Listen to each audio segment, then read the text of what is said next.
Hello and welcome to my channel where it's all about play and learning new things, whether that be slow stitch or dioramas or embroidery or art or dolls' houses, because I just like to play.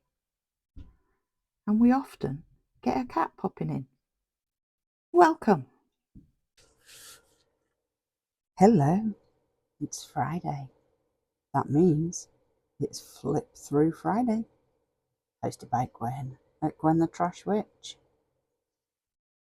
And I'm here to share something very special. Well, I think so too. So, dragonology. I've got a bit of a glare there. 1 second. That's better, isn't it?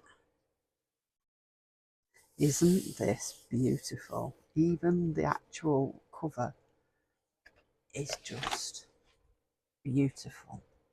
Are you ready now? The Complete Book of Dragons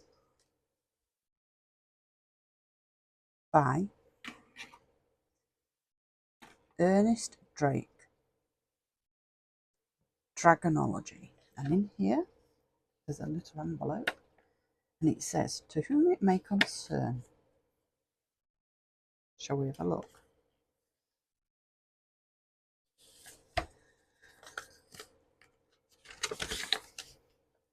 Dr. Ernest Drake, St. Leonard's Forest, Horsham, April 1904.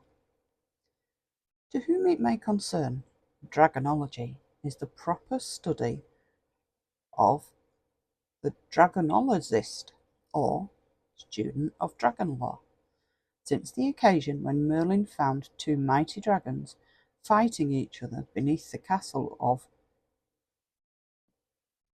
King Volitzerou.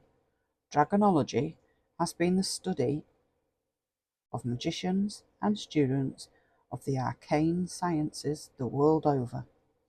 Knowledge of dragons has been passed down over the years, of their history, their different types, the true sightings of dragons, where they may be found, how they may be tamed or slain, and how and why the student may learn to use them and their various parts to his advantage.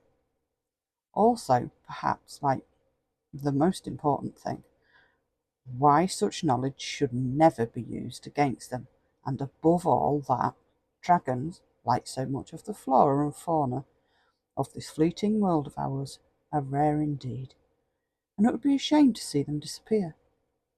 So I have set this knowledge down, student dragonist, not that you might seek out and destroy the few dragons that remain, but that you might learn about them, and indeed help them to stay concealed. For the wise learn much, see much, know much, but disturb little. I have lived long among dragons, but my life is almost over, and my final accomplishment as a dragon master is to pass on this knowledge to someone worthy of its keeping. Ernest Drake. Okay, so I'll pop that back in the envelope. Spell to catch a dragon. Take a mirror and sprinkle it with dragon dust and place a sapphire or other treasure outside the dragon's lair. Then, when the dragon emerges to investigate the gemstone, quickly bring out the mirror so that the dragon sees its own reflection and cry, "Yee, Narcissa Draconis Attractive." This spell will tame the dragon, but watch out when it wears off. For a sample of dragon dust, see the appendices. The furthest west I found the Dornoch Zyren, the ruins of Eilean Donan, Scotland, 1903. Must send copies to the following contributors: Helen Ward, scientific artist; Douglas Carroll, chief draftsman; Elaine Anderson, pictorial artist; Chris Forsey, cover line work; Niam Tar, artistic director. And this was published in 2003.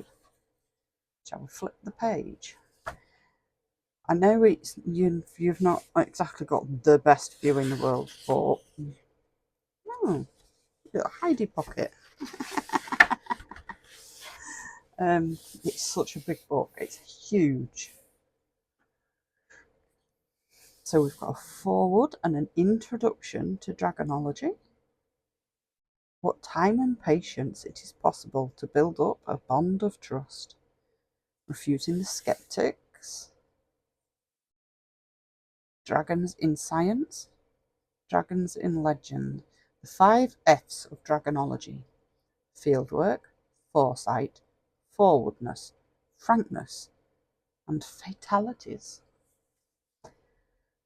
Dragons of the world, locations and directions. I've got a little fold out bit there, look. I'm struggling to fit it on the desk, it's so big. Lovely little artwork. Dragon whistle.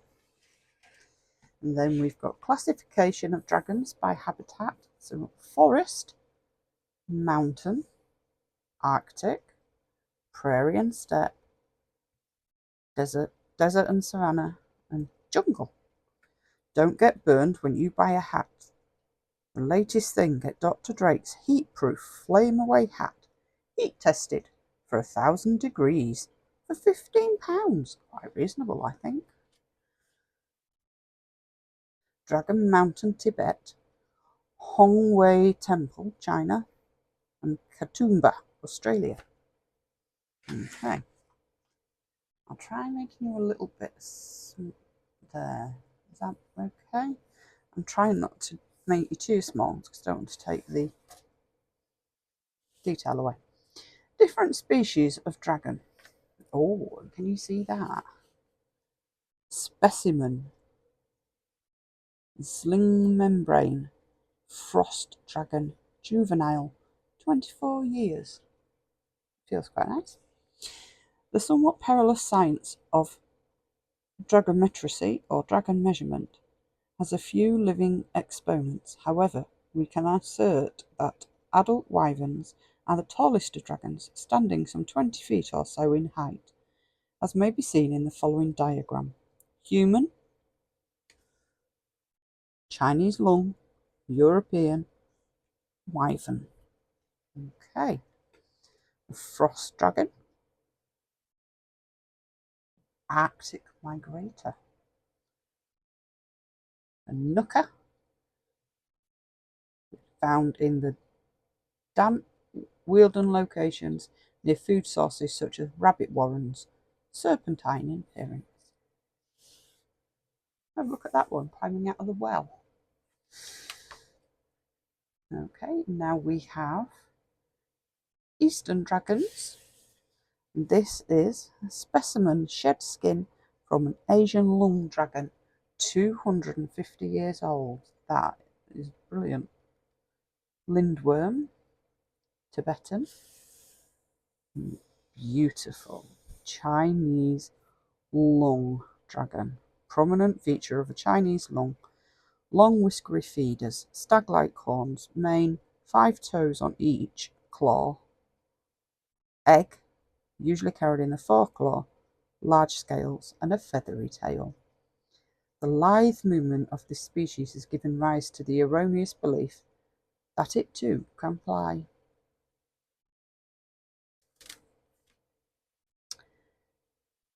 Other dragons. So we've got wyvern,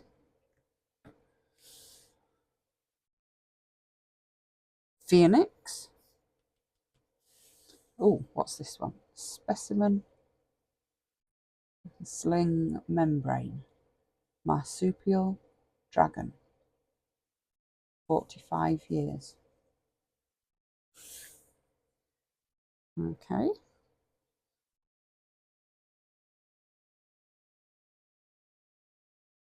Of course, it's marsupial, so it's got a baby in a pouch.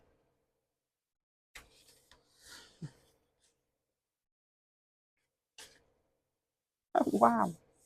So we've got the skin,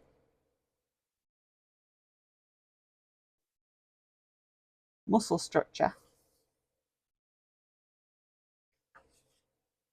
skeleton. The natural history of dragons, dragon biology and physiology. And it tells you about the scales, the wings, the claws, feeding and digestion, sight, and then it's got a picture of the head. Okay, natural history of dragons, life cycle. The first stage of development of the embryo, Draco occidentalis. Okay, ready? Eggshell, amnion, and yolk sac. Next stage, features are becoming discernible. Third stage is the egghorn developed to aid. Don't want to come open that one. Oh, that's because it goes that way. And at birth, the horn and tail differences. No, I don't think that flips anywhere. At birth, the horn and tail differences between male and female chicks are evident. It feels like it needs to, but yeah, it won't come up. How to estimate the age, points to remember, signs of growing maturity and rearing infants. Okay. The natural history of dragons. Continued. Dragon script. Chinese. Oh, hang on. Chinese belief the secrets of writings were gifted to Emperor Fu Xi by a dragon from the Yellow River. Tame behaviours. Working with dragons. Dragonologist's personal record book. Using the record book.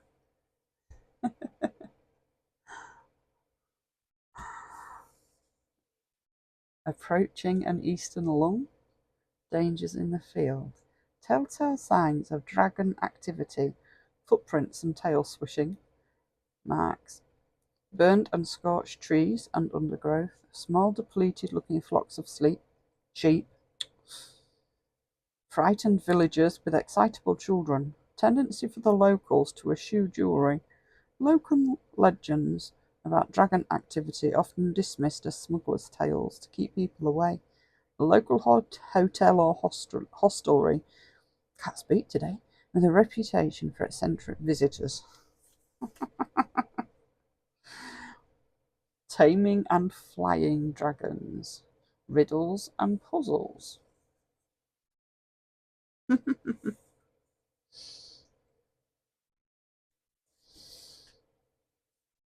And there is your appendix. Oh, glitter. Dragon dust, collected in 1869.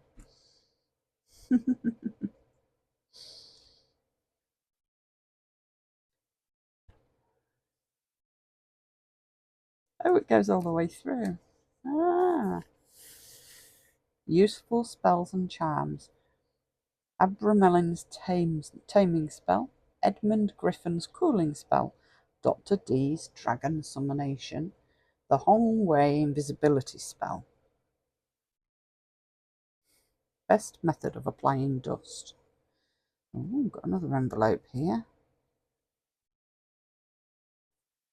Somebody's been and stuck them down. Let's get a little craft knife on it.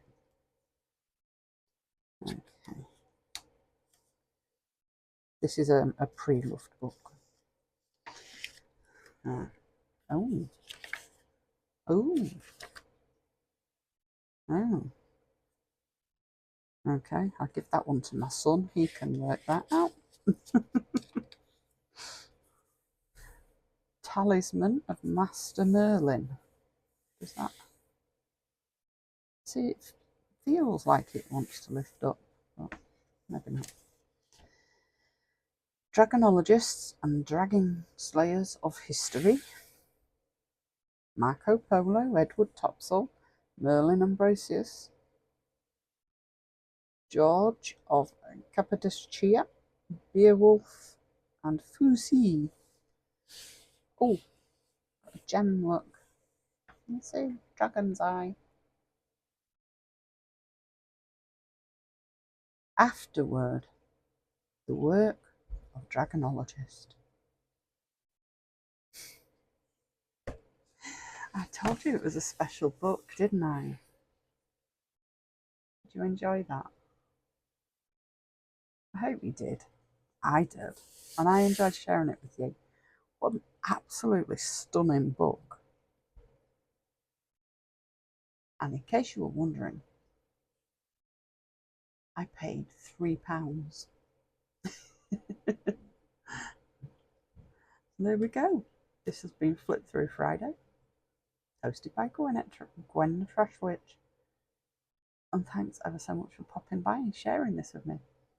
Until next time, take care of yourselves. Goodbye.